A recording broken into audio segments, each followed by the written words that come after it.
Hello. Um, I'm coming to you today because I'm going to make a I don't know what name to give this shirt. I'm just gonna, you know, design a cute little shirt today. And I chose Chick Magnet because it's funny, it's cute to me. I'm not a chick magnet, but I think that it's very cute. And it just brings humor to me because I'm very silly, goofy, or whatever, but it brings humor to what I'm doing.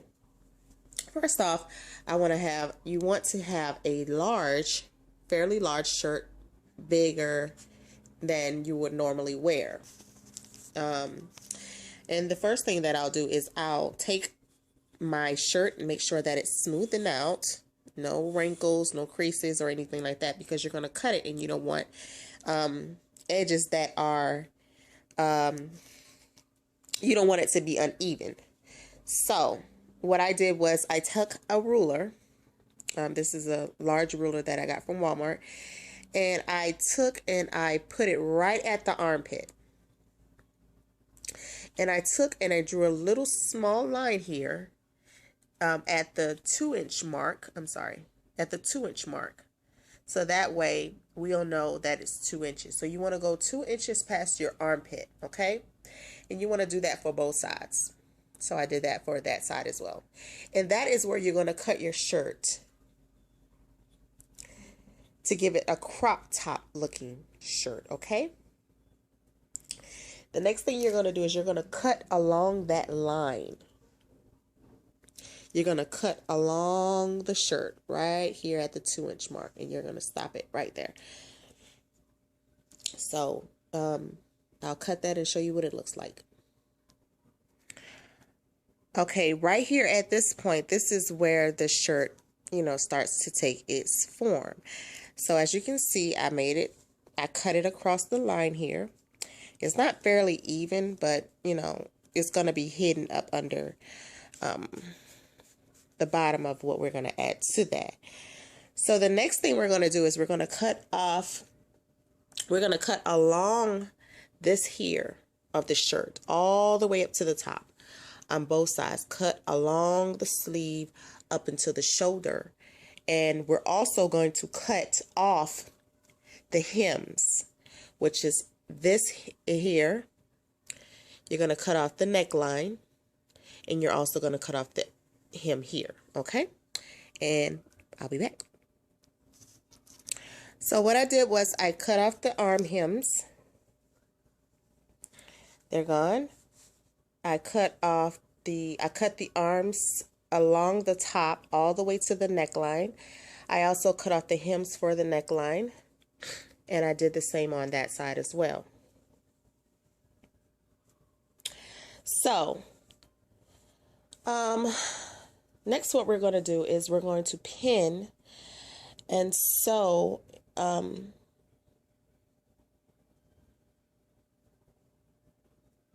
some pins. I'm sorry for the pause.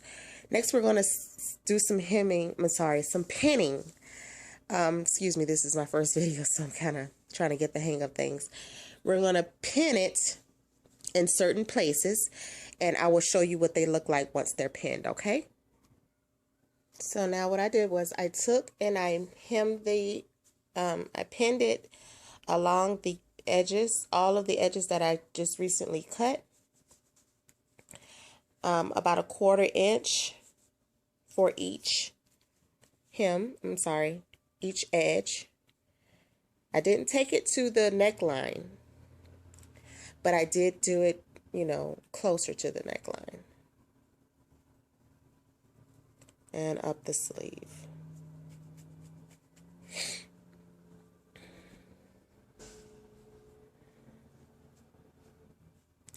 And what I'm going to do is I'm going to sew it along these. And I'm going to come back with the finished look. Okay, now I stitched the hems. I hemmed the edges up, and I did it in black so you guys can see it. I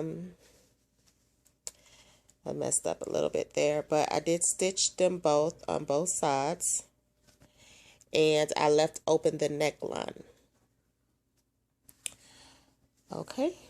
So yeah, and that's what it looks like when it's stitched.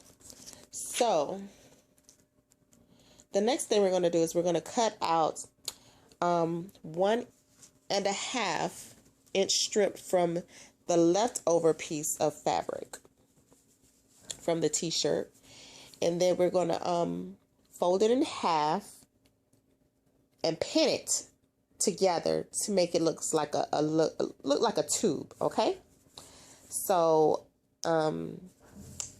yeah, about an inch and a half thick, which will be about to here on the ruler. So it's going to be about that thick, and then we're going to fold that in half, and then we're going to sew it together for a tube-like thing.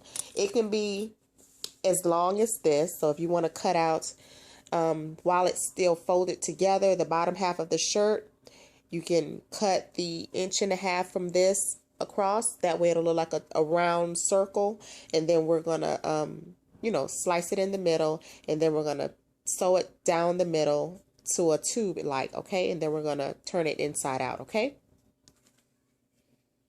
so here's the tube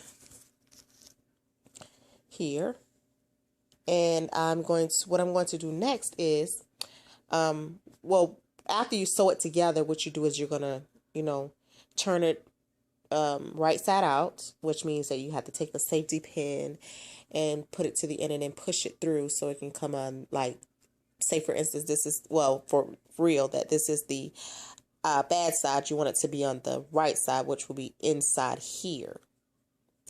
So you're going to push it through, and then you're going to bring it out to the right way.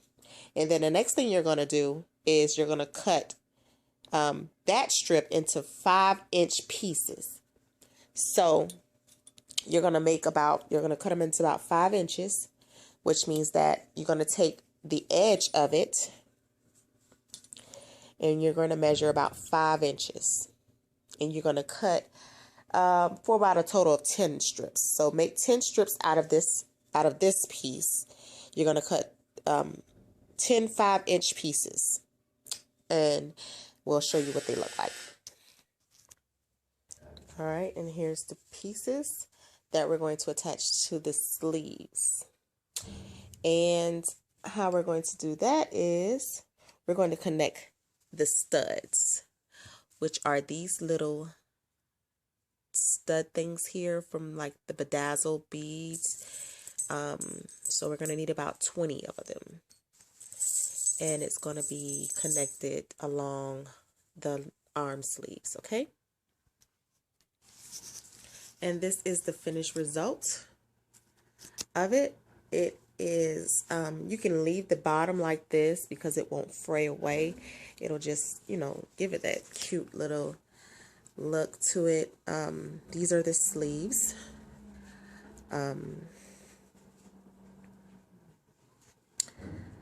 This is the other sleeve. As you can see, I attached the pieces that I asked you guys to make out of the tube and cut into 5-inch pieces, and it gives it the little bar look. So, and this is the back. It comes up high above the small of the back. Sorry for this piece of thread, but you get my drift. But this is a very cute top. It looks very awesome when it's on. And what I did was I connected the pieces on each side and connected a 2-piece in between them to separate the shoulders. So this is what it looks like. I did say that I did the thread in black to see them, to show you guys what it looks like. Also, the bottom piece, you can add like a band if you want, but I choose to leave mine like this. It's very cute. It's my Chick Magnet shirt, and I'm very proud to say that it's mine. So yeah, but other than that, just keep watching my tutorials. I'm very new at this tutorial things, but I will get the hang of it. I also have another video on items that I also hand make my jewelry and my pouches for cell phones and things like that. But it was fun. It was time consuming. And I like it. I might wear it. Thank you, and you guys have a wonderful day. If you have any questions, comments, or concerns, just let me know. Comment me, I'll comment back. And negative feedback is always, you know, good for me because it lets me know what I'm doing wrong, or if it lets me know what I need to do better. You know, anything is always good for me. Positive is the best, but negative is also good for me as well because it lets me know what I need to do. So just, you know, let me know what you think. 1 to 10. 1 to 10.